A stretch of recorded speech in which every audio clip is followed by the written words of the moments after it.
estamos ministrando uma série sobre aliviando a bagagem, né? E hoje nós vamos falar sobre a questão da preocupação. E eu estava pensando nisso aqui, falei assim, bom, há 26 anos atrás, Deus tirou essa preocupação do Edson, né?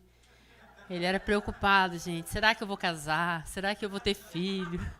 Será que Deus vai me dar uma esposa, né? Será que... E Deus foi generoso com ele, tirou todas essas preocupações dele há 26 anos atrás.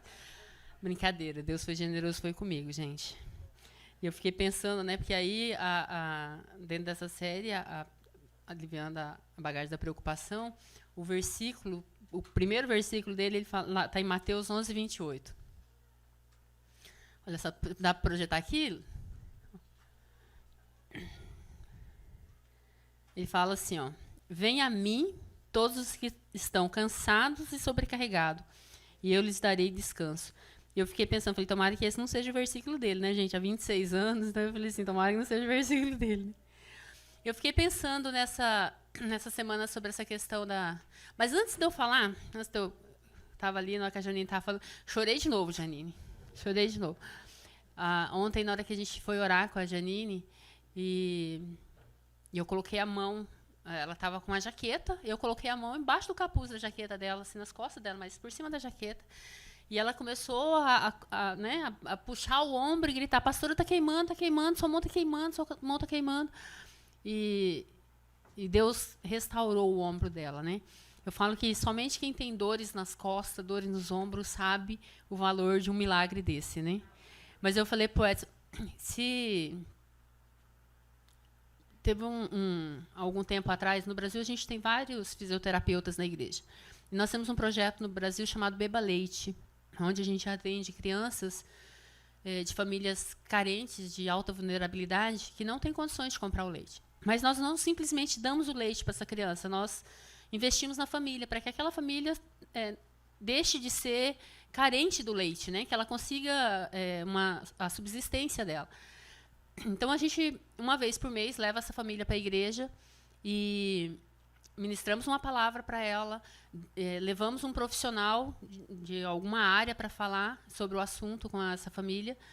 E numa dessas vezes que nós fizemos, e aí damos um lanche, damos o leite daquela semana e damos um cupom que ela vai na célula durante a semana e retira o leite da semana para a criança. Mas numa dessas, por que eu me lembrei disso, né? Numa dessas ministrações que a gente teve com essas famílias, nós levamos um fisioterapeuta para falar sobre a questão dos riscos de acidente na infância. Eu não sei, a Janine não me contou a história, mas pelo que ela falou aqui, eu não sei se foi isso que aconteceu. Mas ele falou muito sobre essas brincadeiras que nós temos com criança. Então, quem já me viu aqui pegando no pé, eu pego muito no pé. Esses dias eu estava explicando para o Daniel. Eu falei, Daniel, você quer brincar, você pega no corpo da criança, você não pega nos braços. Ele estava explicando sobre o risco de você pegar a criança pelos braços e girar, de você erguer, de você jogar a criança para cima, de você chacoalhar a cabeça da criança. Os riscos de lesões. Não sei se foi isso que aconteceu com você, foi isso? E eu sempre tive muito essa preocupação. O Edson, ele brinca muito, ele aperta e a meninada ama, né? Ele fala que eu sou chata, e eu sempre tive essa... Mas depois que ele deu essa palestra, eu sempre tive muito essa preocupação desses acidentes que eles acontecem com a criança. Ele falou assim, olha, é muito fácil deslocar o ombro da criança, é muito fácil. E a Janine falando aqui. Então, assim, realmente, você que lida com criança, você que está perto de criança... Você não está proibido de brincar, não é isso, mas tenha muito cuidado, é muito frágil. A criança, a formação é muito, esse risco de acidente é muito sério, né? Então, assim, só deixando esse alerta para a gente, né? Não é uma preocupação, é um cuidado com as nossas crianças realmente, porque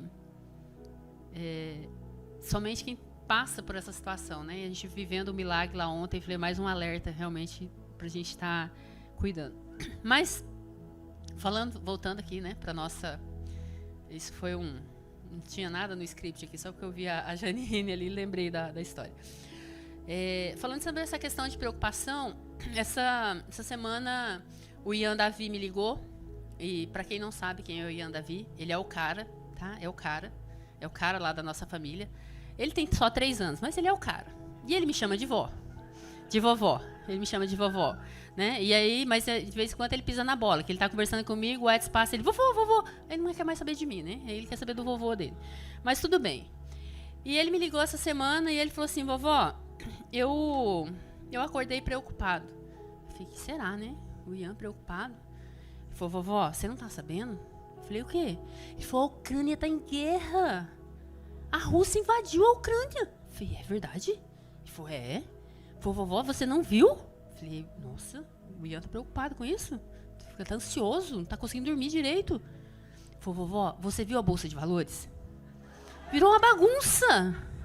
Uma bagunça, vovó. Teve a reunião do... Quem aqui está há pouco tempo aqui sabe o que é Copom no Brasil, né? Que tem aquela reunião que faz as taxas da Selic, que define o juro.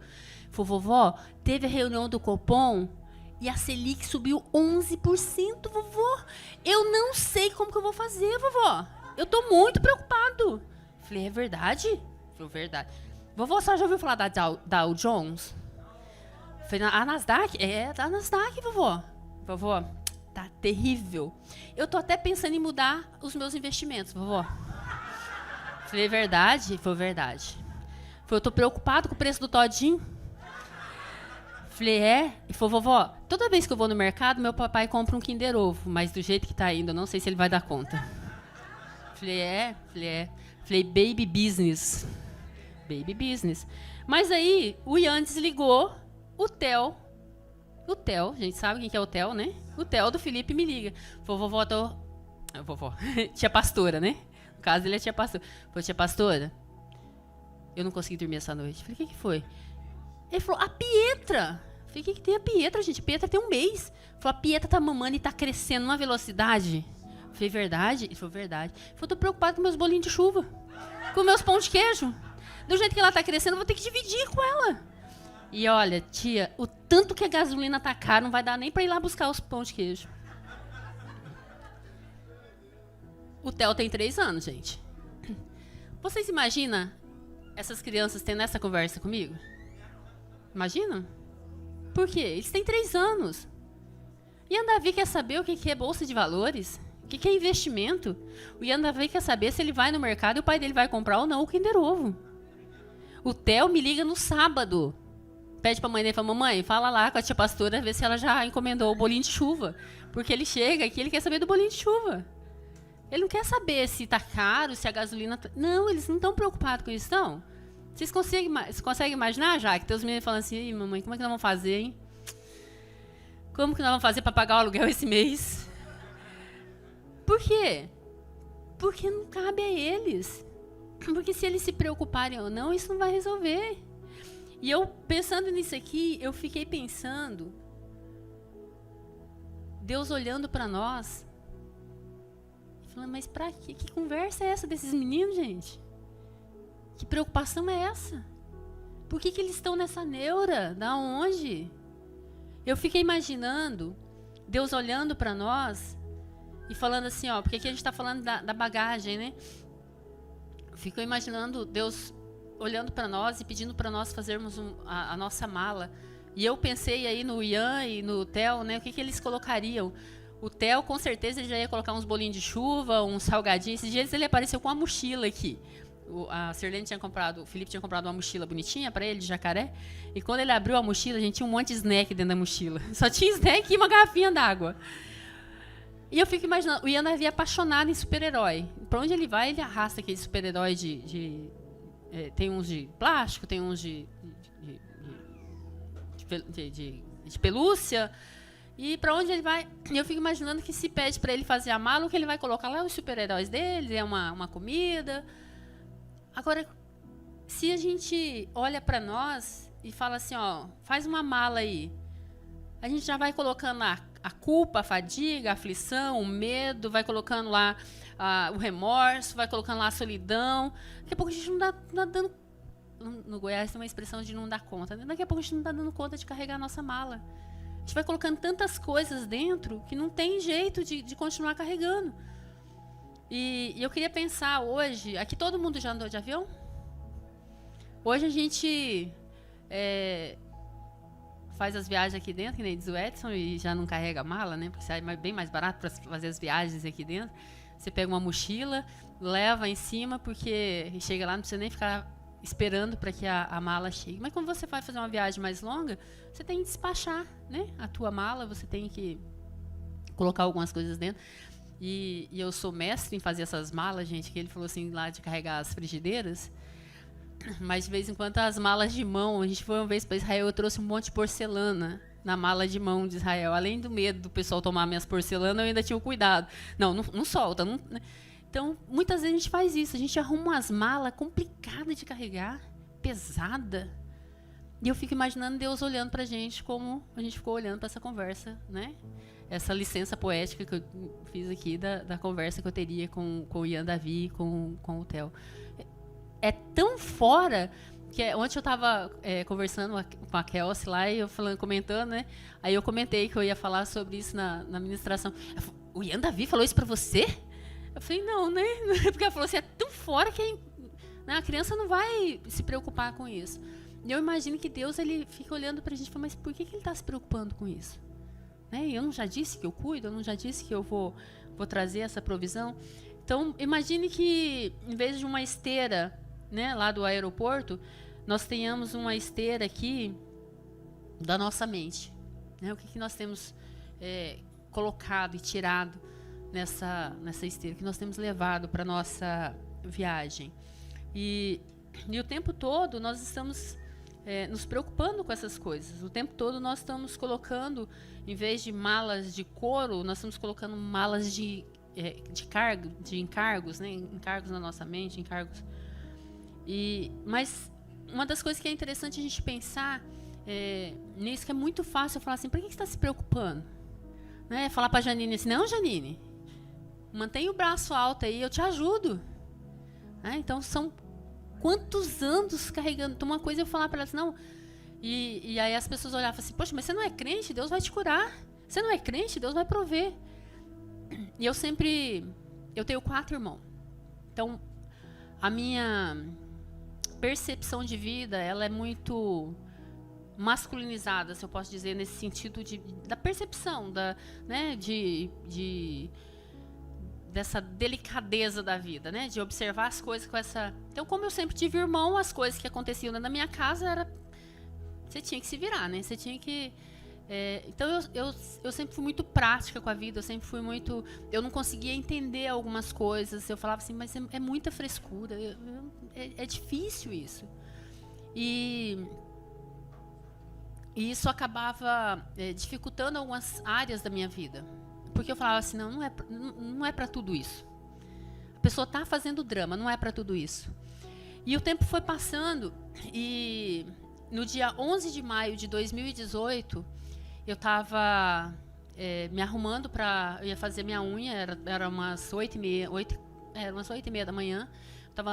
Tinha acabado de colocar minhas coisas, a gente tinha uma moto, tinha carro, tinha moto, o Edson tinha saído. Falei, eu vou de moto, que era mais fácil para estacionar. Eu falei, eu vou fazer minha unha.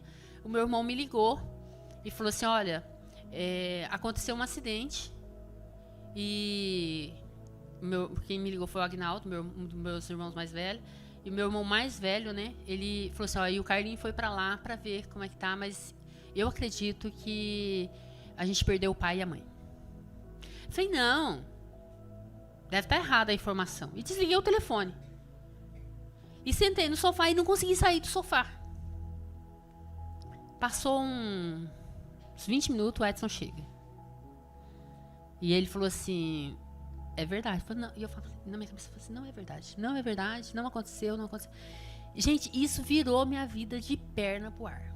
De perna pro ar. Pensa uma pessoa que achava que luto era frescura, que achava que depressão era frescura, que, lógico, que dói, é óbvio que dói, mas eu não tinha a menor noção do que era aquilo. Não tinha. Isso desencadeou várias coisas na minha vida. Mas uma das coisas que eu tive que lidar foi com o medo de andar de carro. Meus pais bateram de frente numa carreta. E eu entrava no carro e eu entrava em desespero. Desespero. E uns 2 meses depois disso, a gente estava voltando de Brasília, eu, Edson, e aí eu falava assim, eu não quero ir, eu não quero andar de carro. E o Edson falava para mim assim, se você não andar, vai piorar. Se você não lutar contra isso, vai piorar. E dentro de mim eu falava assim, insensível. Como é que pode? Aí eu lembrava assim, eu fazia igualzinho com os outros, né? E nesse dia a gente voltando de Brasília, tava começando a anoitecer, tava assim, sabe aquela penumbra que nem tá muito escuro e tal, e vinha um carro de frente. Gente, me deu um desespero tão grande, porque eu achava que o carro ia bater no nosso carro. Eu tinha certeza disso. E eu fui me encolhendo no banco e tentando abrir a porta e aprontei um escândalo dentro de um carro. Eu não sou de fazer escândalo, nunca fui. Eu aprontei um escândalo dentro do carro, eu disse, calma, e vai bater, e eu não achava a maçaneta, porque se eu tivesse achado, eu tinha aberto a porta do carro. De tanto desespero. E eu lembro que, eu acho que o Edson comentou com o discipulador dele, no outro dia, uns 2 dias depois, a minha discipuladora ligou e ela orou comigo, eu chorei demais. E eu falei assim, ele não me entende. Ele não me entende. Ele ainda ficou bravo comigo. Ela falou assim, calma. Aí ela orou comigo. Que Deus arrancou aquela preocupação dentro de mim. Até hoje eu não gosto muito de andar de carro. Ando, viajo, mas não gosto de andar à noite. Eu já não gostava antes. E até hoje eu não consigo lidar muito bem com isso. Mas dentro desse contexto nosso aqui da preocupação, não era uma verdade. O carro não estava vindo para cima do nosso carro. Mas a minha alma estava tão desesperada que eu não conseguia enxergar o que estava acontecendo. A minha preocupação era tanta que eu não conseguia ver o que realmente estava acontecendo. E eu fiquei pensando nessa palavra e de repente vai falar assim, Tânia, mas o que tem a ver a preocupação com essa história?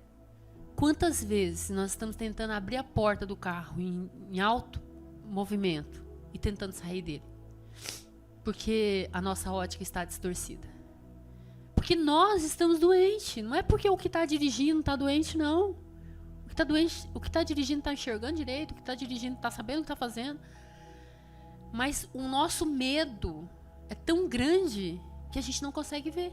E a gente ainda fica bravo com quem está dirigindo. Né? A gente ainda fica olhando para ele e falando assim, não está entendendo. E eu fico pensando que quando em 1 Pedro 5,7 ele fala assim, lance sobre ele toda a vossa ansiedade, porque ele tem cuidado de vós. Quantas vezes nós não lançamos sobre ele a nossa ansiedade? Quantas vezes nós tentamos sair do carro em movimento? Porque nós queremos resolver do nosso jeito. Quando nós olhamos para Salmos, ele fala assim, guia-me mansamente por águas tranquilas. Quando nós pedimos isso para Deus, nós lemos isso, parece que ele falou lá para o salmista que ele não faz mais isso, né? Que ele não cuida.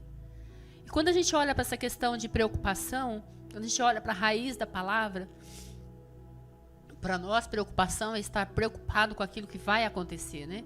Mas a raiz da palavra, ela fala que preocupação, ela é mente dividida. É uma mente que está dividida. E como que eu posso viver com a mente dividida? Como que eu posso falar que eu confio em Deus e me desesperar e querer sair dentro do carro porque as coisas não estão do jeito que eu acho que está, do jeito que eu acho que está acontecendo? Uma mente dividida, ela divide a nossa energia, ela divide a nossa prioridade. Ela cria problemas para nós que nem são verdade. Quando a gente olha para as pesquisas, eles falam que aquilo que nos preocupa, se a gente for olhar para aquilo que nos preocupa, somente 5% tem a probabilidade de acontecer. 95% não tem probabilidade. Você está sofrendo por um pequeno percentual que isso aconteça. E está roubando o teu presente. Né? Quando ele fala que a depressão é um excesso de passado, a ansiedade é um excesso de futuro. Você está tão preocupado com o futuro que você deixa de viver o hoje. E uma das coisas que acontece quando nós ficamos preocupados, ficamos ansiosos, nós vamos gerando enfermidades no nosso corpo. Deus nos criou e a ansiedade, quem colocou no nosso corpo, é óbvio que tudo aquilo que tem no nosso corpo foi Deus que colocou, mas a ansiedade, o estresse, né? Ele foi colocado por Deus no nosso corpo com uma finalidade, para que nós nos defendêssemos de um problema. Mas após esse perigo, esse problema passar, os níveis de ansiedade ele tem que baixar, ele não pode ficar alto. Então, aconteceu uma situação para que você reaja a isso, você entra, é jogada adrenalina no teu corpo para que você reaja. Mas passou, você tem que se acalmar. Isso é normal no corpo. Quando nós jogamos essa quantidade de adrenalina no corpo, daqui uma hora nós jogamos de novo, daqui a pouco nós jogamos de novo. E nós vivemos hoje numa constante aflição, uma constante adrenalina, uma constante preocupação. Nós não voltamos ao estado normal. E aí o nosso corpo começa a dar problema. Nós começamos a ter as doenças autoimunes. O nosso próprio corpo começa a nos atacar. E nós começamos a desenvolver problemas que nós não conseguimos resolver. Então, quando nós começamos a nos preocupar, nós começamos a ocupar de algo com que nós não podemos resolver. A preocupação com o amanhã incerto não vai resolver o problema que nós temos hoje. Nós deixamos de fazer aquilo que tem que ser feito hoje, porque nós estamos preocupados com o amanhã. E, na verdade, daí no amanhã a gente acaba tendo um problema, porque aquilo que era para ser resolvido amanhã, nós não resolvemos hoje, e o que era para ter sido resolvido hoje, nós também não resolvemos, porque nós estávamos preocupados com amanhã. Então, amanhã nós vamos ter nós vamos ter 2 problemas. Eu já fico logo preocupado se eu começar a pensar nisso, né? Mais ou menos assim que funciona. Em Mateus 6:27, ele fala: quem de vós, por mais preocupado, pode acrescentar 1 hora que seja na sua vida?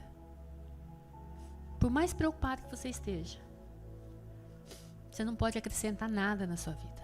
Nada. Sua preocupação nunca clareou o dia.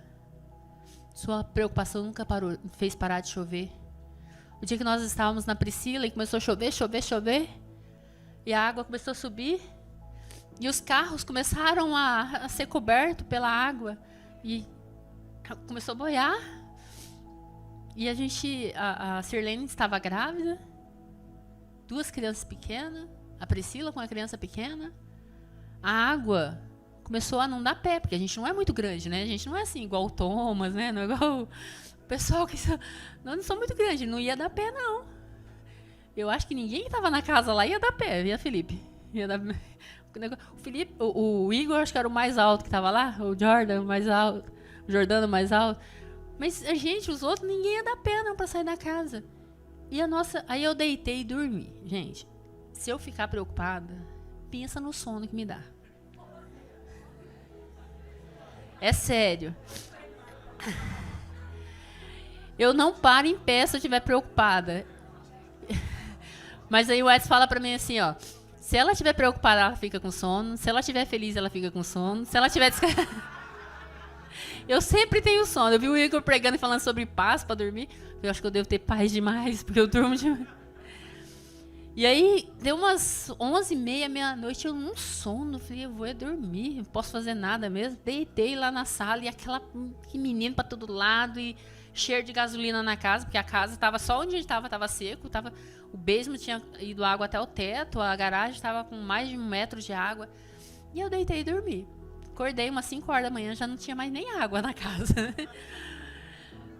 Só a gasolina que tava cheirando lá e não acabou a energia, graças a Deus, na casa, né? Não sei como que foi, porque as máquinas, né, do basement alagou tudo.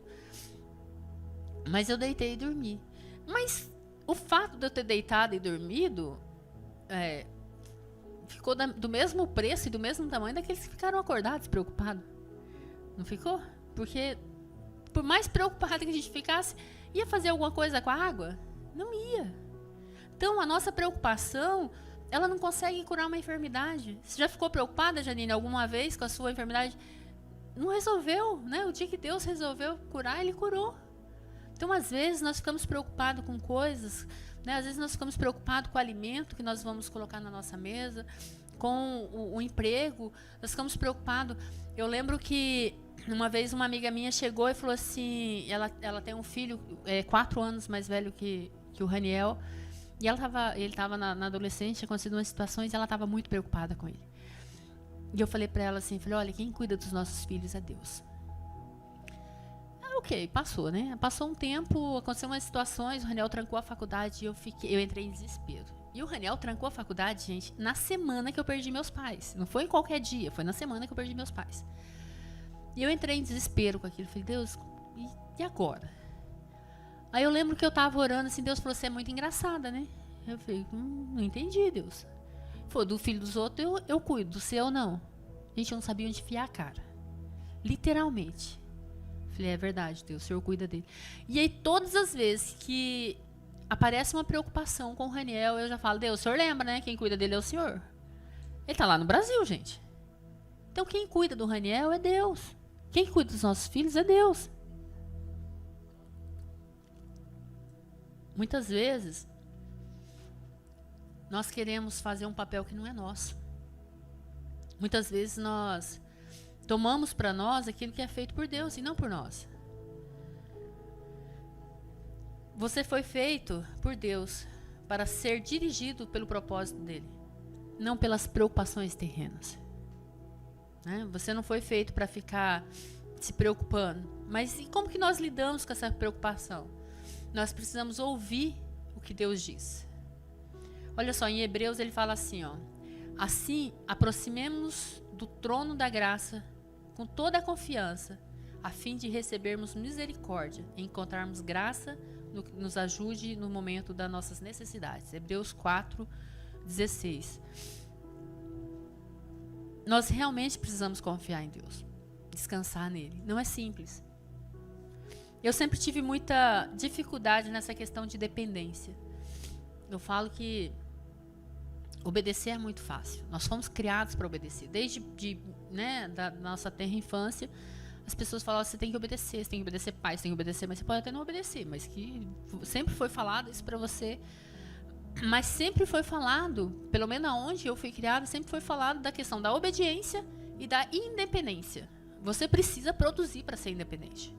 Você precisa trabalhar, você precisa estudar, você precisa... Então, nós estamos o tempo todo falando para os nossos filhos que eles precisam ser obedientes, mas que eles precisam ser independentes. E quando nós levamos isso para Deus, isso é muito... Para mim, pelo menos, foi muito fácil a obedecer a Deus. Mas depender de Deus, gente, eu tive um trabalho terrível.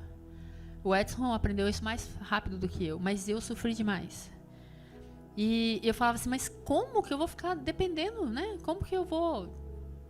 E eu queria sempre dar um jeitinho, fazer alguma coisa para que isso não acontecesse, para que eu não ficasse dependendo. Né? Eu queria produzir algo de alguma forma para que eu não ficasse dependendo. E o preço foi bastante alto por fazer isso. E muitas vezes a gente se decepciona, porque nós queremos fazer da nossa forma, né? Quando você decide seguir a Jesus, Ele tira todo o medo da sua vida. Busquei o Senhor e Ele me respondeu, livrou-me de todos os meus temores. Está em Salmo 34:4. Então eu não posso ter medo. Mas, Tânia, eu tenho medo. Então é um alerta que algo não está certo. É um alerta que eu preciso liberar isso para Deus, que eu preciso de cura nessa área, né? Onde o medo se manifesta, por que ele se manifesta, né? Então, provavelmente nós estamos estamos querendo viver autônomos, né? Nós estamos desconectados daquilo que Deus realmente tem para nós. Quem teme a Deus não precisa ter medo de nada. Toda vez que buscamos o Senhor, encontramos uma resposta. Nem sempre é a resposta que nós queremos, né? O grande problema é que às vezes a gente quer uma resposta diferente daquilo que Deus tem nos dado. Deus não está em silêncio, Ele está falando. A Bíblia é a sua palavra, e a voz do Espírito continua tomando a palavra continua tomando a palavra de Deus audível. Ele continua tornando essa palavra audível. Então, todas as vezes que nós precisamos de algo, Deus tem uma palavra para nós, né? A vontade de Deus é encontrada nas Escrituras Sagradas. Pare de procurar por um sinal e comece a procurar por um texto bíblico. Né? O Rick Warner falou essa frase. Eu achei muito interessante essa frase. Muitas vezes a gente quer uma resposta e nós estamos procurando ela em lugares onde não tem. Né? Procura na Bíblia para você ver se você não acha essa resposta. Em relação ao seu futuro, a ansiedade te leva a tomar decisões imprudentes e negligentes. Medo te paralisa diante das decisões que precisa tomar. Fé te impulsiona para o teu destino. Achei muito interessante isso aqui, ó. A ansiedade, ela nos leva a tomar decisões imprudentes. Se eu, movida pela minha ansiedade, movido pelo meu medo, movido pela a minha doença, se tivesse conseguido abrir a porta do carro naquele dia, se eu tivesse conseguido soltar o cinto e sair do carro, o que teria acontecido? O medo, ele nos paralisa. Quantas vezes, né, diante de uma situação a gente trava? Mas a fé, ela nos impulsiona para o nosso destino.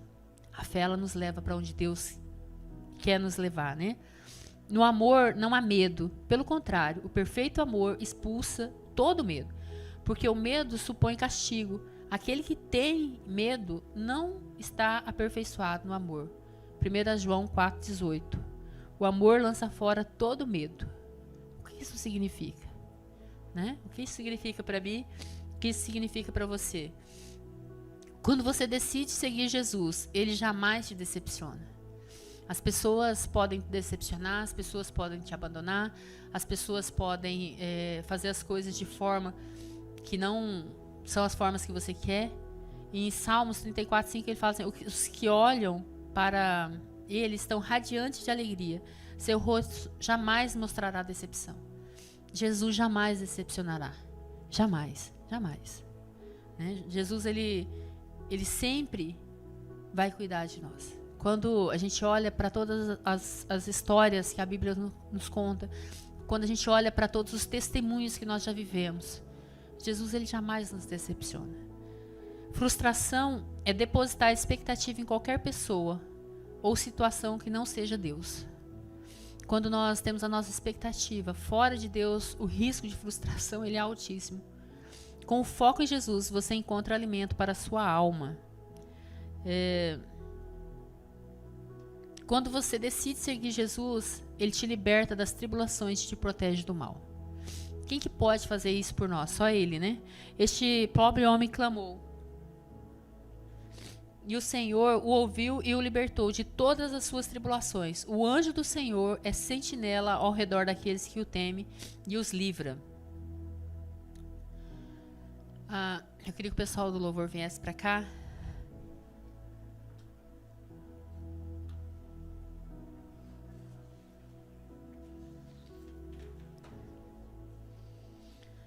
Porque continuar aflito, a preocupação, a ansiedade, né, temeroso, depressivo, aceite o convite de Jesus.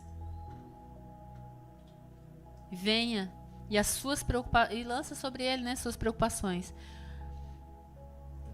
Em Salmo 34:8 ele fala assim, ó: provém e veja como o Senhor é bom, como ele é feliz, como é feliz o homem que nele se refugia. Experimente Deus e você verá, por testemunho próprio, quanto o Senhor é bom. Quanto o Senhor é bom. Se nós falássemos para cada um aqui, contar algo que o Senhor fez na sua vida, de extraordinário, eu acredito que todos aqui teriam algo para contar. Se eu e o Edson fôssemos testemunhar tantas coisas que ele já fez na nossa vida, nós ficaríamos aqui o mês inteiro contando e ainda não seria suficiente. Hoje começa aqui nos Estados Unidos a primavera, né? E no Brasil, quando todo o domingo que começa a primavera, nós fazemos um culto, o culto da primavera. E o primeiro culto nós fizemos antes, né, da gente vir para cá, nós fizemos e nós compramos várias flores. Vocês viram que tem flores aqui, gente? Que lindo. Não, eu amei essas rosas. Olha ali, coisa mais linda. Alguém tinha me perguntado se era artificial. Falei, achei ela muito linda. E nós fazemos esse culto da primavera lá. E quando nós decidimos fazer esse primeiro culto, nós falamos assim, olha, vai ser a melhor primavera que você já viveu na sua vida. Amém? Vai ser a melhor primavera que você já viveu na sua vida.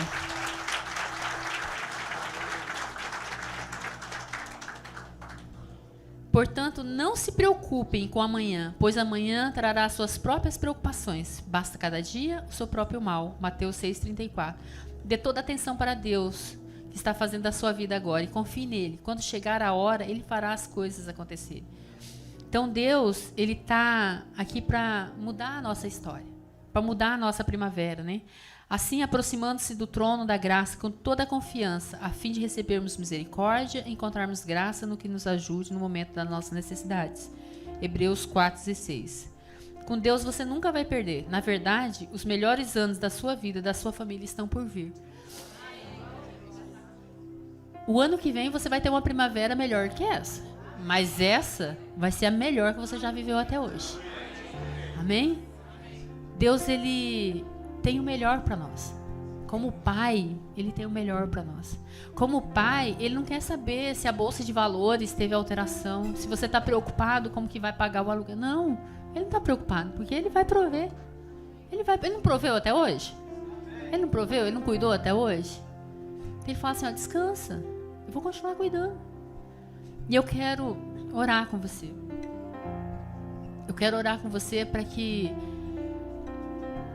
nessa primavera você possa ver aquelas sementes que foram colocadas na terra e até hoje você não tinha visto elas crescerem e florescerem, que elas venham à existência.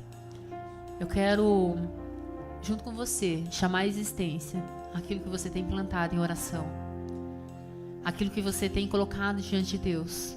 Amém? Deus, nós queremos colocar diante do Senhor, ó Pai, todas as nossas ansiedades, todas as nossas preocupações. Pai, chega a ser absurdo pensar em uma criança se preocupando com a alta do dólar ou a guerra em um país que está tão distante dela. Mas nós achamos que é normal, ó Deus, nós nos preocuparmos como nós vamos comer, como nós vamos educar os nossos filhos, como nós vamos pagar o aluguel. Eu fico imaginando o Senhor olhar para nós e falar assim, eu cuido de você. Ô Espírito Santo, nos dá confiança que as nossas crianças têm em seus pais. Nos dá confiança que o Senhor nos protege. Nos dá, ó Pai, aumenta a nossa fé para que nós possamos, ó Pai, descansar no Senhor. Que nós possamos entregar ao Senhor, meu Pai, todas as nossas preocupações. Espírito Santo, eu ministro sobre cada pessoa aqui, ó Pai, uma primavera diferente. Uma primavera florida, alegre, meu Pai, alegre, cheia de flores. Uma diversidade, ó Pai, de bênção na vida de cada um aqui. Uma diversidade, ó Pai, de coisas que trazem alegria na vida de cada um aqui. Pai, que nós possamos estar próximos do Senhor. Que nós possamos ver, ó Pai, o Teu agir na nossa vida e na vida daqueles que nós amamos. Espírito Santo de Deus, nós estamos com o coração tão grato, meu Pai, por tudo que o Senhor tem feito. Tão grato, ó Pai, por cada pessoa aqui. O Senhor tem levantado, ó Pai, um exército de homens e mulheres que fazem a diferença na nossa vida. Oh Espírito Santo, o Senhor é tão generoso comigo. O Senhor é tão generoso com a minha família, meu Pai. Espírito Santo, nesta manhã eu quero Te agradecer, ó Deus, pelo meu casamento. Te agradecer por esses 26 anos, ó Pai, que o Senhor me permitiu estar com o Edson. Pai, que nós possamos comemorar 50, 75, nós possamos comemorar muitos anos juntos, meu Pai. Oh Espírito Santo, eu não me importo, meu Pai, de viver muitos anos ao lado deste homem. Porque ele é meu amigo, porque ele cuida de mim, porque ele se preocupa comigo. Meu Pai, assim como o Senhor fez comigo, assim como o Senhor fez com a minha família, meu Pai, eu ministro sobre cada família aqui. Que haja paz nos lares. Que os maridos, meu Pai, sejam sacerdotes de seus lares. Sejam homens de Deus que se dobram diante do Senhor pelas famílias. Oh, Espírito Santo, que as famílias aqui, os filhos possam olhar para os pais, como o Raniel, como a Ângela pode olhar para o Edson e ver nele um imitador do Senhor. Eu ministro sobre cada família aqui, meu Pai, aquilo que o Senhor tem dado à nossa família. O cuidado, o amor do Senhor, em nome de Jesus. Amém?